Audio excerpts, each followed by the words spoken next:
আসসালামু আলাইকুম। প্রিয় দর্শক, অন্য মঞ্চের আলাপ চাইতায় আপনাদের সকলকে আমন্ত্রণ জানাচ্ছি।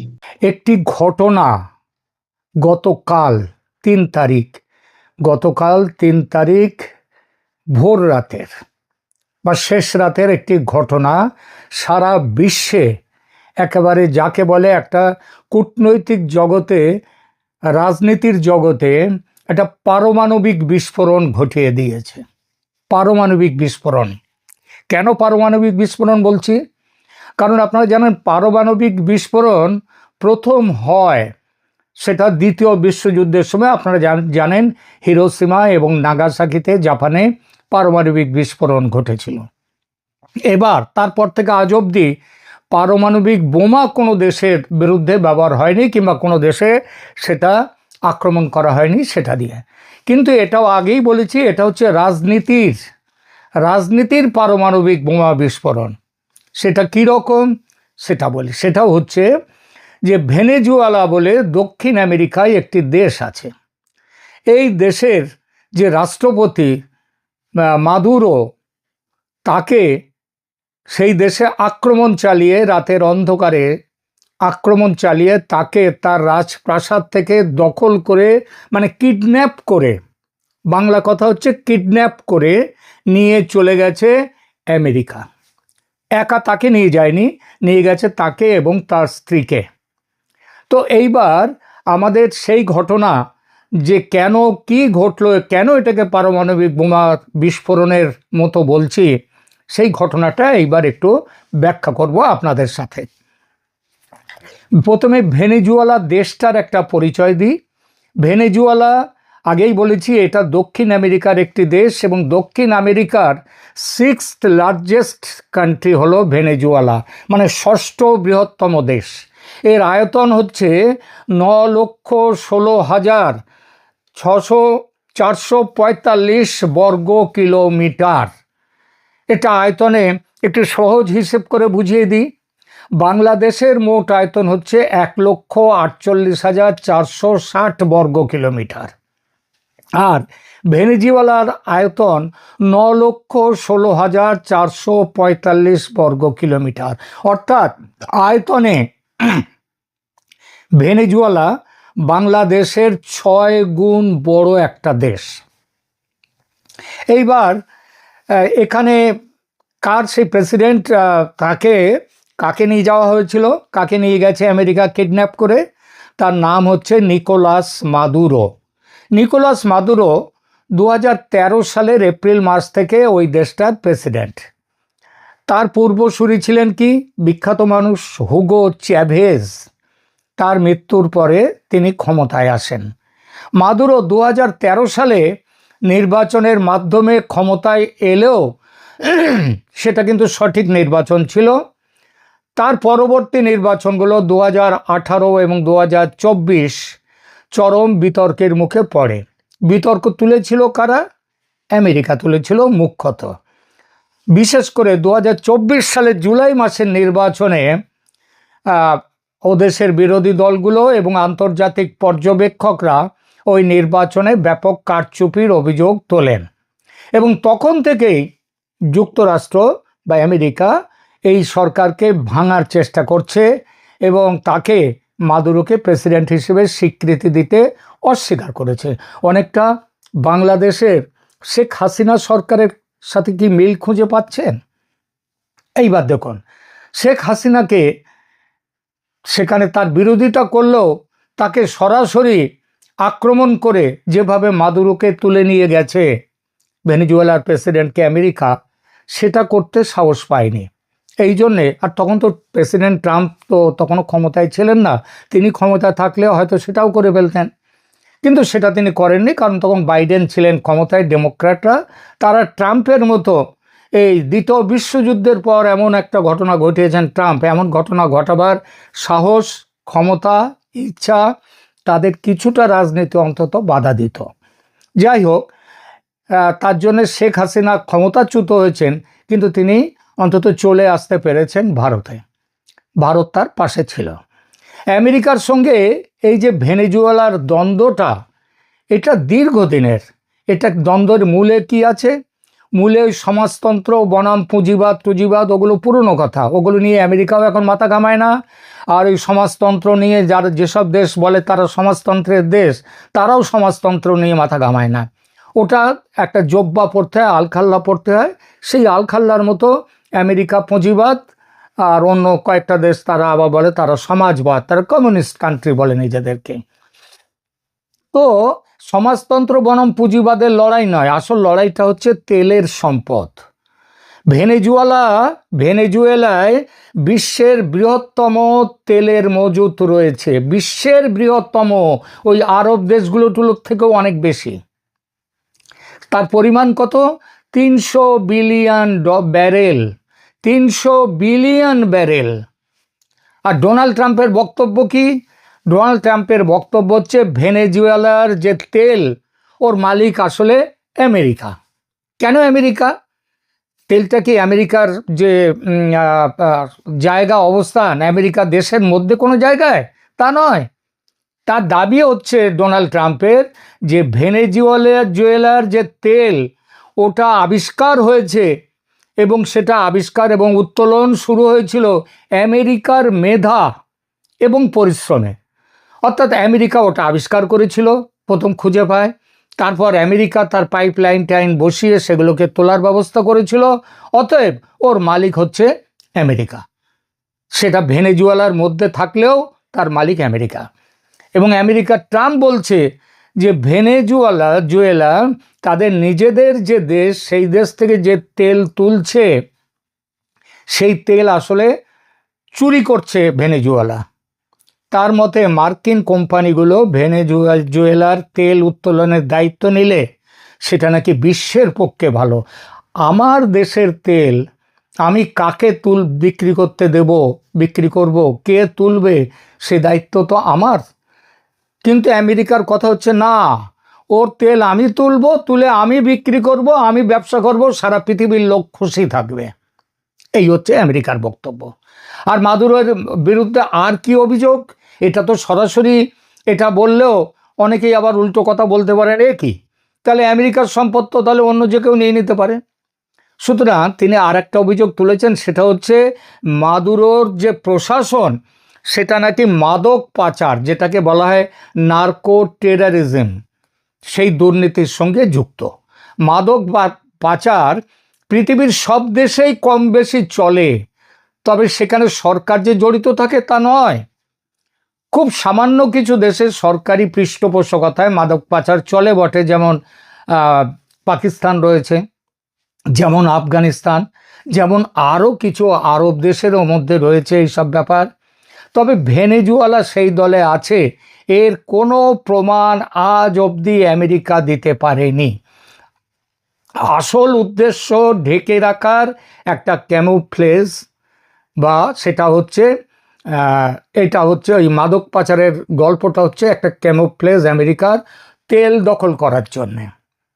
আসল উদ্দেশ্য ভেনেজুয়েলার তেলের সম্পদকে দখলে নেওয়া। আর এই উদ্দেশ্যে আমেরিকা কি করেছে? আমেরিকা করেছে গতকাল 3রা জানুয়ারি ভোর রাতে আমেরিকা প্রেসিডেন্ট নিকোলাস মাদুরোকে আটক করেছে। আটক বলবো না, এটা আটক নয়, এটা কিডন্যাপ করে নিয়ে চলে এসছে। কিসের জোরে? একটা অত্যন্ত নাটকীয় এবং আমেরিকার সামরিক শক্তি নির্ভর ছিল সেইটা। ঘটনাটা ঘটেছে, আগেই বলেছি, গতকাল 3রা জানুয়ারি 2026 শনিবার ভোর রাতে। স্থানীয় সময় আনুমানিক রাত 2টোর দিকে এই অভিযান শুরু হয়। নিকোলাস মাদুরো এবং তার স্ত্রী সিলিয়া ফ্লোরেস, মানে আচ্ছা বলুন তো, মাদুরোকে নয় গ্রেপ্তার করলো, নিয়ে এলো, আটক করলো, তার বউকে, তার স্ত্রীকে কেন নিয়ে আসা হলো? তার স্ত্রীকে কেন নিয়ে আসা হলো?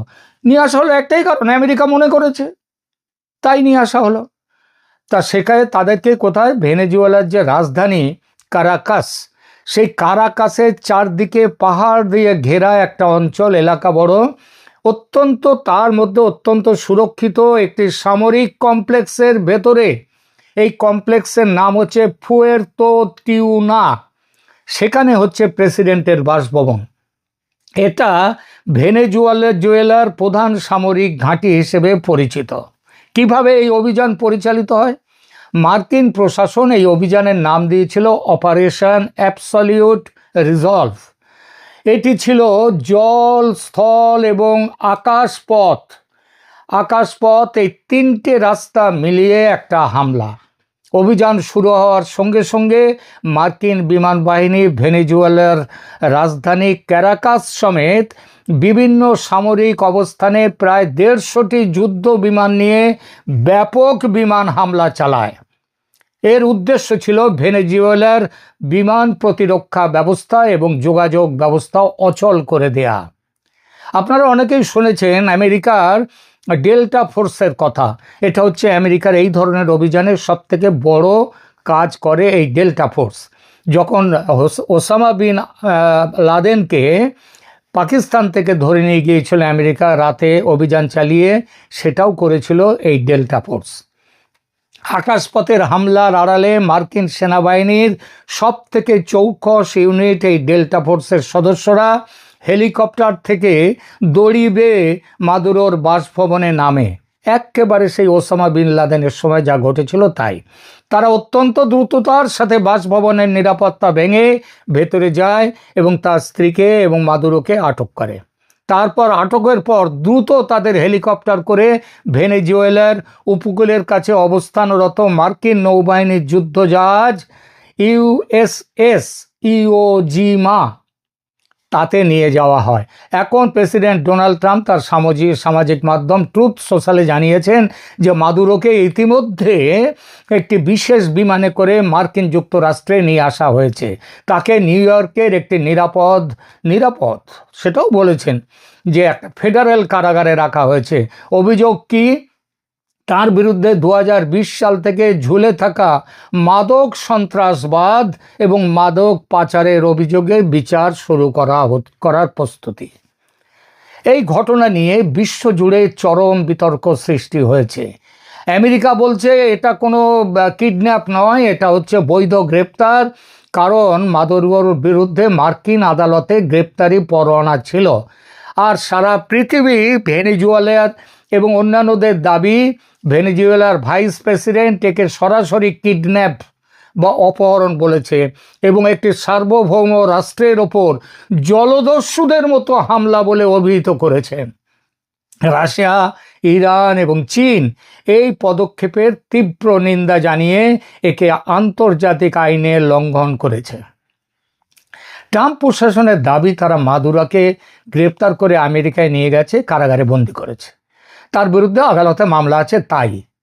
তাহলে একটা প্রশ্ন আসে যে পৃথিবীর অন্য দেশে অন্য কোনো সরকারের বিরুদ্ধে মামলা করে, ধরা যাক একেবারে উদাহরণ দিয়ে ধরা যাক যে ভারতে যদি বাংলাদেশে এই সন্ত্রাসবাদ, সেখানকার মাদক পাচার, সেখানকার হিন্দু হত্যা ইত্যাদি নিয়ে যদি ভারতের কোনো আদালতে মামলা করা হয়, তাহলে কি ভারত সরকারের দাবি এবং তার কি এই অধিকার জন্মায় যে বাংলাদেশে ওইরকম আমেরিকার মতো হঠাৎ আক্রমণ চালিয়ে প্রেসিডেন্টকে তুলে নিয়ে আসা?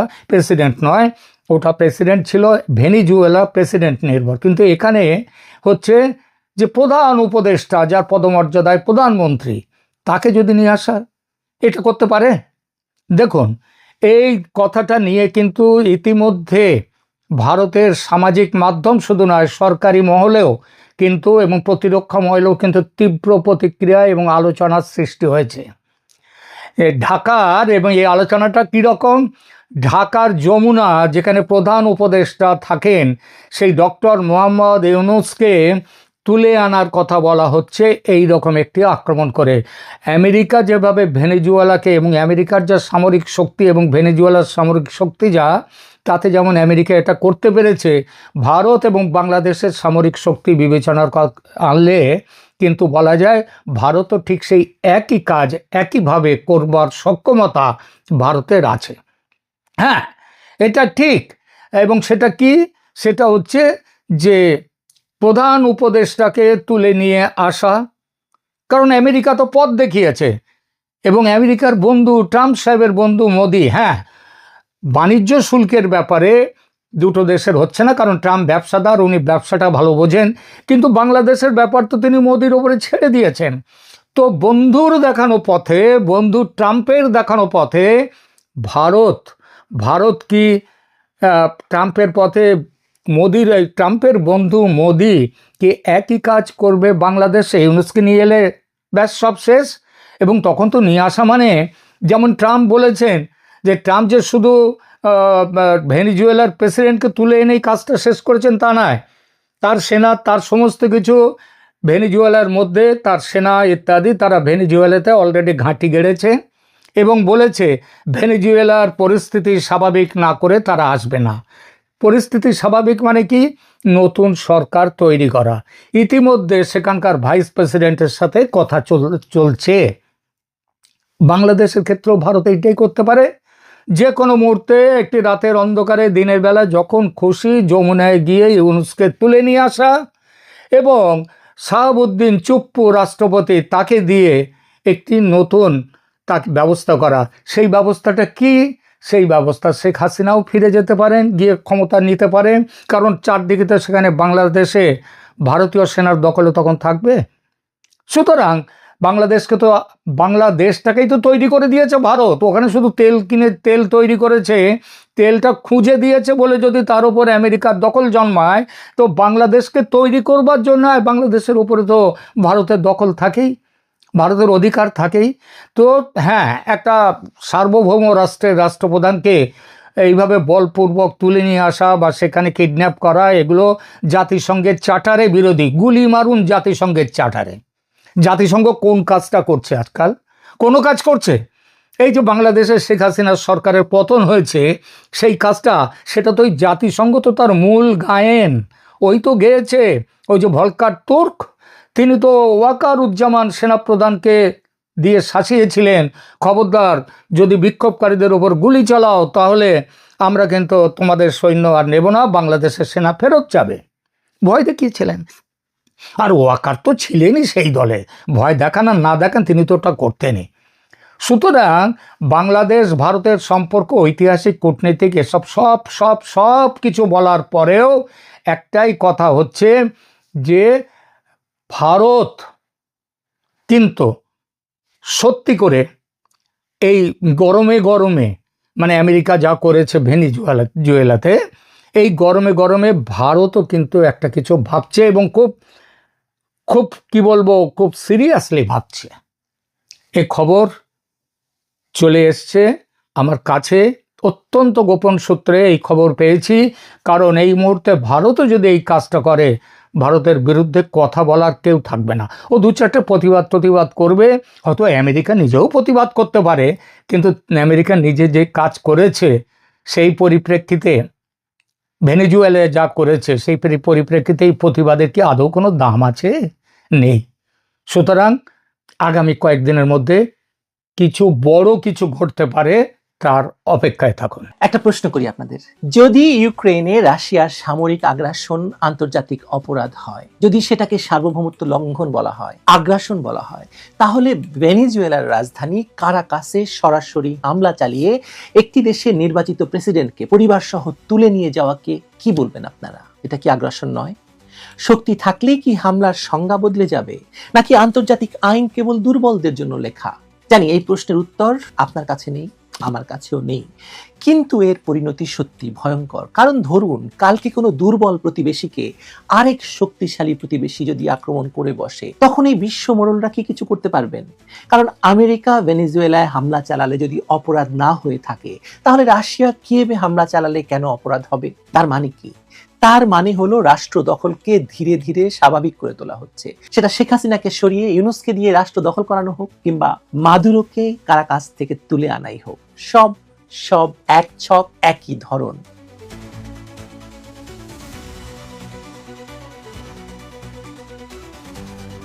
ভেনেজুয়েলার ঘটনাকে যদি একক হিসেবে দেখেন, তাহলে অনেকে বলবে এটি একটি ব্যতিক্রম, কিন্তু বাংলাদেশকে এর পাশে বসালেই আপনি ছবিটা পরিষ্কার দেখতে পাবেন। 2024 সালের আগস্টে শেখ হাসিনাকে উৎখাত কোনো আকস্মিক গণ অভ্যুত্থান ছিল না, বিপ্লব তো ছিলই না, সেটা অনেকবার বলেছি।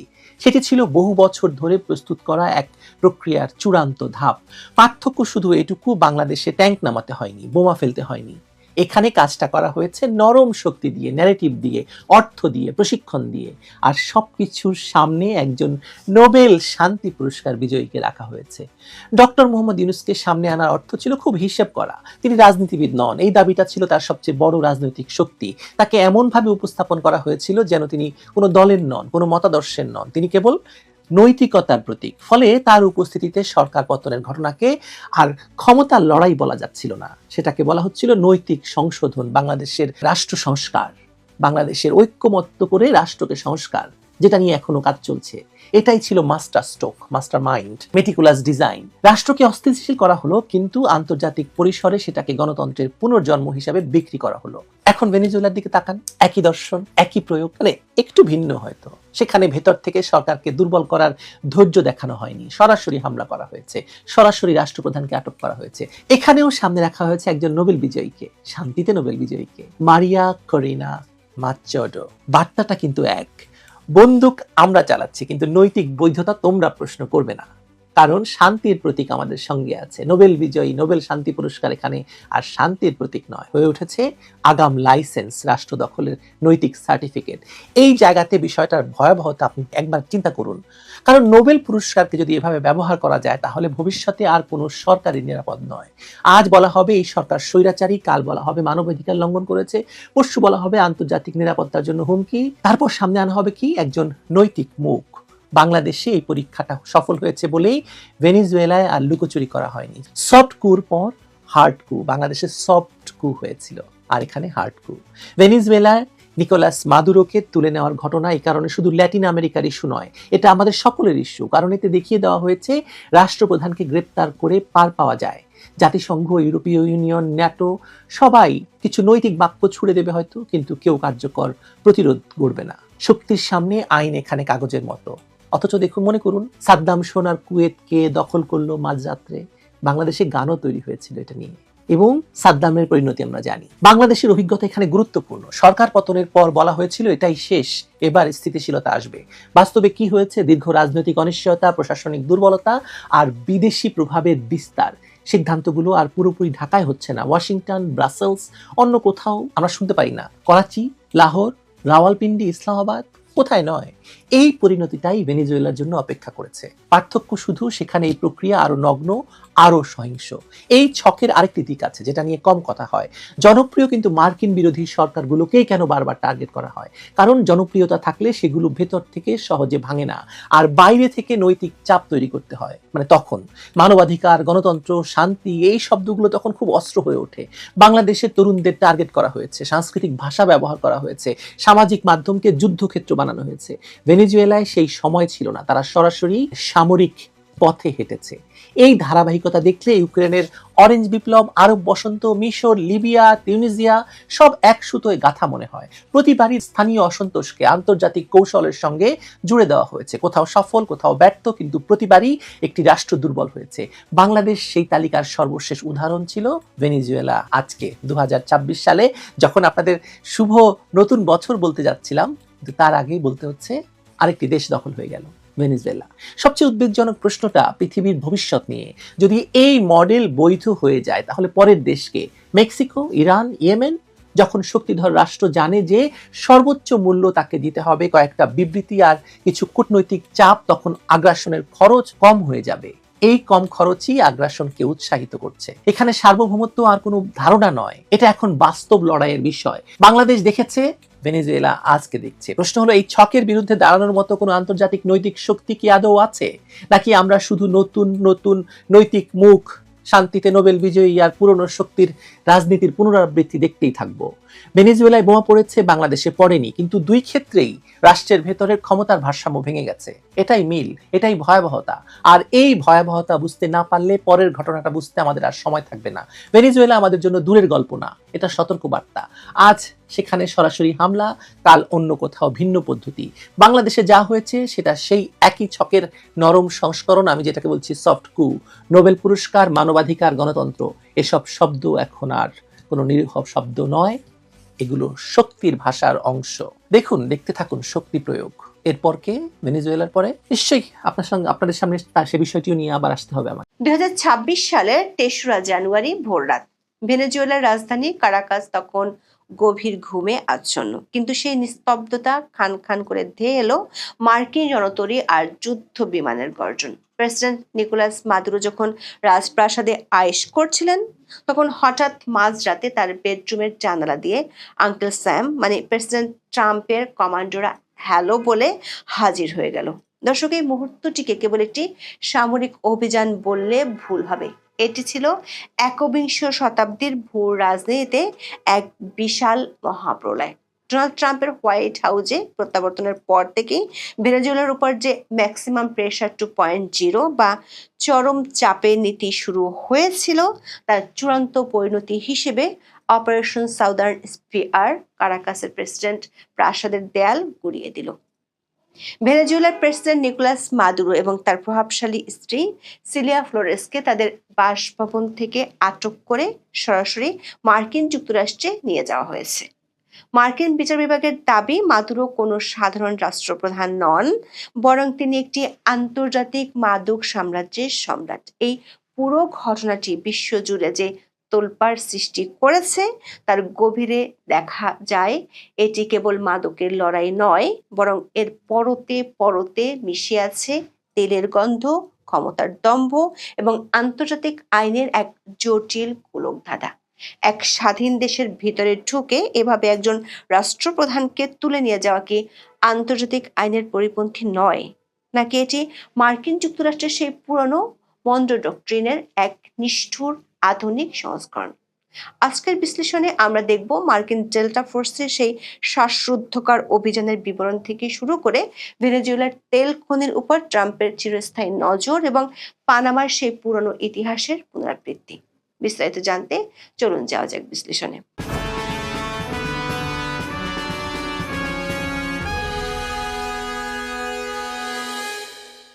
শনিবার ভোররাত ঠিক 2টা কারাকাসের আকাশে হঠাৎ করেই দেখা গেল লো ফ্লাইং এয়ারক্রাফট আর ড্রোনের গর্জন। লা গুয়ারা, হিগারোত এবং বারুতা এলাকাগুলো কেঁপে উঠল একের পর এক বিস্ফোরণে। প্রত্যক্ষদর্শীদের মতে অন্তত 7টি বিশাল বিস্ফোরণ ঘটেছিল, যার লক্ষ্যবস্তু ছিল প্রধানত ভেনেজুয়েলার সামরিক ঘাঁটি এবং যোগাযোগ ব্যবস্থার অ্যান্টেনাগুলো। বিশেষ করে ফোর্ট তিওনা, যা ভেনেজুয়েলার বৃহত্তম সামরিক কমপ্লেক্স, সেখানে আগুনের লেলিহান শিখা দেখা যায়। মার্কিন প্রতিরক্ষা দপ্তর এবং সিবিএস নিউজের তথ্য মতে এই অভিযানটি পরিচালনা করেছে মার্কিন সেনাবাহিনীর অভিজাত ডেল্টা ফোর্স এবং 160তম স্পেশাল অপারেশন এভিয়েশন রেজিমেন্ট। তারা অত্যন্ত নিখুঁতভাবে লা কার্লোটা বিমান ঘাঁটি এবং মাদুরোর বাসভবন মিরা ফ্লোরেস প্রাসাদের সুরক্ষা বলয় ভেঙে ভেতরে ঢুকে পড়ে। পুরো হামলাটি স্থায়ী ছিল মাত্র 30 মিনিটেরও কম সময়। প্রেসিডেন্ট ডোনাল্ড ট্রাম্প তার স্বভাবজাত ভঙ্গিতে ভোরে ট্রুথ সোশ্যালে বিশ্বকে এই অভাবনীয় খবরটি জানান। তিনি দাবি করেন মাদুরো এবং তার স্ত্রী সিলিয়া ফ্লোরেসকে সফলভাবে আটক করা হয়েছে এবং তাদের বিমানে করে ভেনেজুয়েলার বাইরে মার্কিন মূল্যকে উড়িয়ে নিয়ে যাওয়া হয়েছে। এটি ছিল এক কথায় একটি ব্লিটজক্রিগ বা অতর্কিত হামলা, যা এতটাই দ্রুত ছিল যে মাদুরো তার স্টেট অফ এমার্জেন্সি ঘোষণার সময়টুকুও পাননি। এই অভিযানের কৌশলগত দিক বিশ্লেষণ করলে দেখা যায় যুক্তরাষ্ট্র সরাসরি সম্মুখ যুদ্ধে না গিয়ে সার্জিক্যাল স্ট্রাইকের মাধ্যমে নেতৃত্বের কেন্দ্রকে আঘাত করেছে। প্রশ্ন হলো, কেন যুক্তরাষ্ট্র এমন একটি চরম পদক্ষেপ নিল? আগে শুনি যুক্তরাষ্ট্র কি বলছে, তারপর জানবো পর্দার আড়ালের কাহিনী কি। যুক্তরাষ্ট্র মাদুরোকে ধরার জন্য যে আইনি ঢাল ব্যবহার করেছে তার গাল ভরা নাম হলো নার্কো টেরোরিজম। মার্কিন অ্যাটর্নি জেনারেল পামেলা বন্ডি এবং বিচার বিভাগ মাদুরোর বিরুদ্ধে নার্কো টেরোরিজম বা মাদক সন্ত্রাসবাদের ষড়যন্ত্রের অভিযোগ এনেছেন। নিউ ইয়র্কের সাউদার্ন ডিস্ট্রিক্টের আদালতে দায়ের করা এই অভিযোগে বলা হয়েছে, মাদুরো গত 20 বছর ধরে কলম্বিয়ার বিপ্লবী গোষ্ঠী এফএআরসি এর সাথে হাত মিলিয়ে একটি ড্রাগ কার্টেল পরিচালনা করছেন, যার নাম কার্টেল অফ দ্য সানস। মজার বিষয় হলো মাদুরোর স্ত্রী সিলিয়া ফ্লোরেস, যাকে তিনি আদর করে ফার্স্ট কম্ব্যাটেন্ট বা প্রধান যোদ্ধা বলে ডাকেন, তার বিরুদ্ধেও মাদকের অর্থ পাচারের অভিযোগ রয়েছে। তার দুই ভাইপো এফ্রান অ্যান্তোনিও কাম্পো ফ্লোরেস এবং ফ্রাঙ্কি ফ্রান্সিসকো ফ্লোরেস দে ফ্রান্টেস 2015 সালে হাইতিতে মার্কিন অভিযানে ধরা পড়েছিলেন এবং পরে যুক্তরাষ্ট্রে সাজা ভোগ করেন। যদিও প্রেসিডেন্ট জো বাইডেন 2022 সালে তাদের মুক্তি দিয়েছিলেন, তবে ট্রাম্প প্রশাসন আবার তাদের বিরুদ্ধে নতুন করে নিষেধাজ্ঞা জারি করেছে। মার্কিন প্রশাসনের যুক্তি হলো মাদুরো কেবল একজন রাষ্ট্রপ্রধান নন, বরং তিনি একজন মাদক সম্রাট, যিনি কোকেনকে অস্ত্র হিসেবে ব্যবহার করে মার্কিন সমাজকে বন্যায় ভাসিয়ে দিতে চেয়েছিলেন।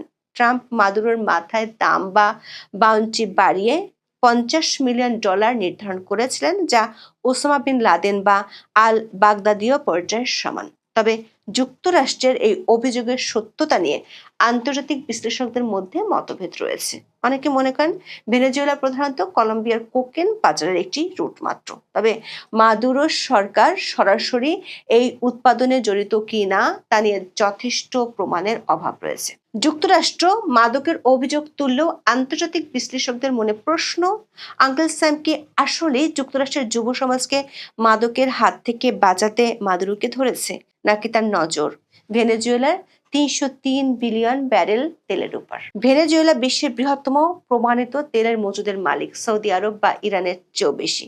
ট্রাম্প যখন প্রকাশ্যে বলেন তিনি মার্কিন তেল কোম্পানিগুলোর সাথে কথা বলেছেন এবং ভেনেজুয়েলার তেল নিয়ে মার্কিন পেট্রোলিয়াম রিজার্ভ পূরণ করবেন, তখনই কিন্তু তেলের গন্ধটা পরিষ্কার হয়ে যায়। অনেক বিশ্লেষক মনে করেন মাদকের অভিযোগটি কেবল একটি স্মোক স্ক্রিন বা ধোঁয়াশা। আসল লক্ষ্য হলো কারাকাসের তেল দখল করা। আবার 2027 সালের মধ্যে চীনের জ্বালানি চাহিদার একটা বড় অংশ ভেনেজুয়েলা থেকে আসার কথা ছিল। মাদুরোকে সরিয়ে সেখানে একটি মার্কিনপন্থী সরকার বসাতে পারলে ট্রাম্পের এনার্জি ডমিনেন্স বা জ্বালানি আধিপত্যের নীতি সফল হবে। বিশ্লেষকদের মতে মাদকের অভিযোগটি কেবল একটি আইনি আবরণ মাত্র। যুক্তরাষ্ট্রের মূল লক্ষ্য হলো ওরিনোকো অয়েল বেল্ট এবং সেখানকার খনিজ সম্পদ। ভেনেজুয়েলার প্রচুর পরিমাণে সোনা এবং রেয়ার আর্থ এলিমেন্ট রয়েছে, যা আধুনিক প্রযুক্তির জন্য অপরিহার্য। ট্রাম্পের চোখে এই সম্পদগুলো হলো আমেরিকার সেই পুরনো অধিকার যা চ্যাভেজ জাতীয়করণ করেছিলেন। যদি মাদুরোকে সরিয়ে একটি অনুগত সরকার বসানো যায়, তবে ট্রাম্প প্রশাসন হয়তো ভেনেজুয়েলার তেল ক্ষেত্রগুলো আবার একজন মোবিল বা সেভরনের মতো বড় মার্কিন কোম্পানিগুলোর হাতে তুলে দেবে। সেই বন্ধু বা মিত্র সরকারের প্রধানও ট্রাম্পের হাতে আছে। এই অভিযানের পেছনে কেবল মাদক নয়, বরং ভেনেজুয়েলার ক্ষমতার মসনদে একজন বন্ধু বসানোর পরিকল্পনা রয়েছে বলে অনেক বিশ্লেষক মনে করছেন। আর সেই বন্ধুটি হলেন 2025 সালের নোবেল শান্তি পুরস্কার বিজয়ী ভেনেজুয়েলার বিরোধী নেত্রী মারিয়া করিনা মাচাদো। দর্শক, কি অদ্ভুত ব্যাপার!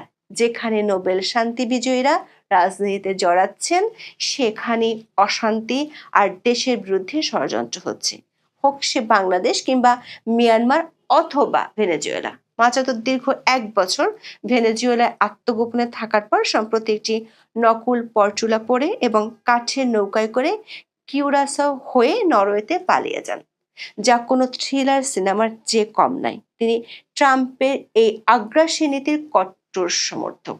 এমনকি তিনি একবার বলেছিলেন যে মাদুরোকে সরাতে কেবল আন্তর্জাতিক চাপ যথেষ্ট নয়,